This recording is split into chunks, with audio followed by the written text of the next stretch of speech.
Stop snooping. How to set up Samsung Secure Folder in 2025. If you're worried about protecting your private photos, apps, or files, then Secure Folder is the perfect solution. In just a few simple steps, you'll learn how to keep your sensitive data safe and accessible only to you. Let's start. First, open the settings on your Samsung phone. Scroll down and go to Security and Privacy.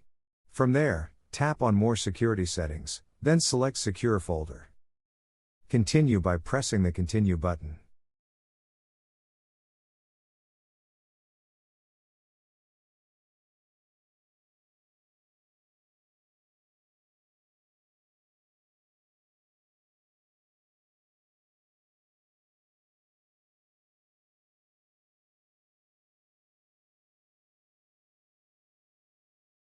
And choose the type of lock you prefer. In my case, I picked a PIN code.